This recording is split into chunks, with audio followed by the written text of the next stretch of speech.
جس میں LMG کے فائرز کی آواز بالکل کلیئر ان فوٹیجز میں آ رہی ہے. آنسو گیس کا تو حساب ہی کوئی نہیں.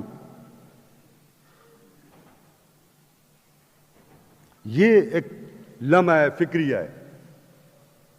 ایسے تجربات کو ہم پہلے بھی بھگت چکے ہیں. مشرقی پاکستان جو اب بنگلہ دیش ہے، ایسے ہی تجربات کی نظر ہوا جہاں اپنے ہی لوگوں پہ ظلم کیا گیا، ان کے کپڑے اتارے گئے، ان کی فلمیں بنائی گئیں، ان کے ساتھ ذلیل قسم کی حرکتیں کی گئی. آج وہ سب کچھ جو آج کا پاکستان، جو مغربی پاکستان تھا، آج اس میں دہرایا جا رہا ہے. اور اس میں معزز اراکین اسمبلی کوئی تفریق نہیں ہے.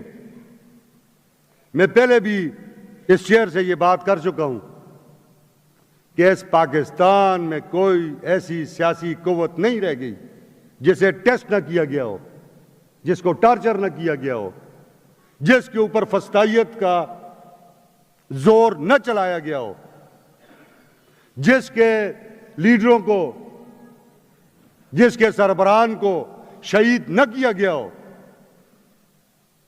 کسی کو باغوں میں، چوکوں میں، چوراہوں میں، تو کسی کو عدالت کے کٹہروں میں قتل کیا گیا اور شہید کیا گیا.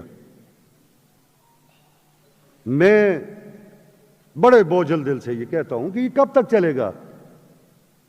آخر یہ قوتیں اس پاکستان اور اس پاکستانی قوم کو کہاں لے کے جانا چاہتی ہیں؟ کیا اس ملک میں آئین کی پاسداری کے لیے کھڑے ہونا ایک جرم ہے؟ اس صوبے کا وزیر اعلیٰ جاتا ہے، صوبے کے وزیر اعلیٰ کو گھیرا جاتا ہے، اس کو قتل کرنے کی کوشش کی جاتی ہے. وہ اپنی دلیری، اپنے کارکنان کی دلیری کی وجہ سے وہ وہاں سے نکل پاتا ہے اور بچتا ہے. ان سے اسٹریٹ فائرز کیے جاتے ہیں. میں بحیثیت مسلمان، یہ چند دن پہلے یہی باتیں ہوئیں یہودیوں کے بارے میں کہ وہ جو سلوک کر رہے ہیں وہاں ہماری مسلمان بہنوں کے ساتھ، بچیوں کے ساتھ، ہمارے چھوٹے چھوٹے نو مولود بچوں کے ساتھ، نمازیوں کے اوپر مسجد اقصی میں ہم وہاں تشدد ہوتے ہوئے دیکھتے تھے اور ہمارا دل خون کے آنسو ہوتا تھا.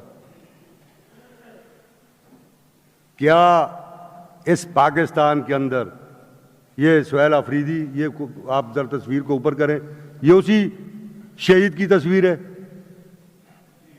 جو نماز پڑھ رہا تھا اور اسے وہاں سے اٹھا کے پھینکا گیا، جو تمام انٹرنیشنل میڈیاز پہ دیکھی گئی؟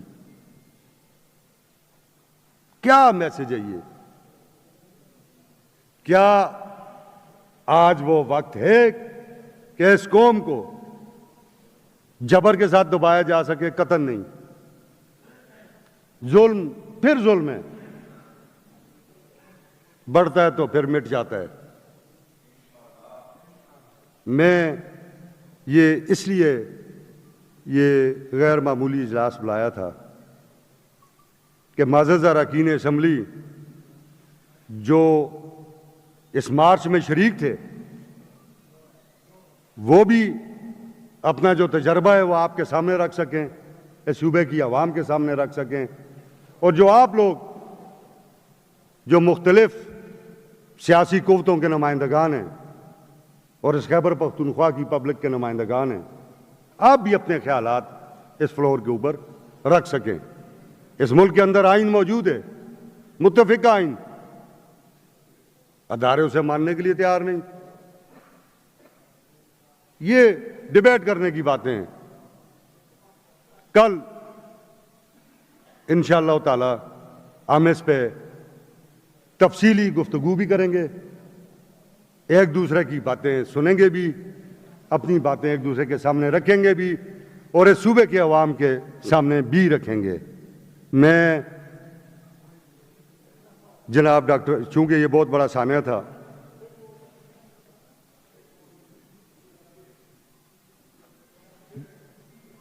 ڈیڈ باڈیز بھی بہت ساری مسنگ ہے، یہ سب کچھ ڈیبیٹ ہوگا کل، اس پہ ساری باتیں ڈیبیٹ ہوں گی، اور ہمیں تامل اور سکون کے ساتھ یہ واقعات قوموں کی تاریخ میں آتے رہتے ہیں. یہ کوئی انوکھے واقعات نہیں ہیں، آتے ہیں۔ جب آپ جبر کے سامنے کھڑے ہو جاتے ہیں تو پھر باتیں بدلنا شروع ہوتی ہیں۔ اس واقعے میں چیئرمین، بانی چیئرمین پی ٹی آئی جناب عمران احمد خان نیازی کی زوجہ محترمہ بشرا بی بی صاحبہ بھی موجود تھیں۔ ہر خاتون کا یہ حق ہے جس کا خاوند 1.5-2 سال سے ایک قید میں ہو، جبر کی قید میں ہو، بے گناہ ہو، اس ملک کے لوگوں کو آزادی کی آواز اٹھانے کی جس کو جو سزا بھگت رہا ہو، اس کو پورا حق ہے کہ وہ اپنے لوگوں کے ساتھ اب کرے۔ اس کو بھی مرڈر کرنے کی کوشش کی گئی۔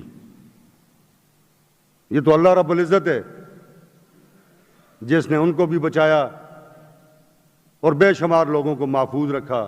بے شمار گاڑیاں توڑی گئیں، فوٹیجز پوری دنیا میں پھیلی ہوئی ہیں۔ نامور صحافی جو کل ذرا بولے، آج مطیع اللہ جان کو اندر کر دیا گیا۔ جی، طور صاحب کو پکڑا گیا۔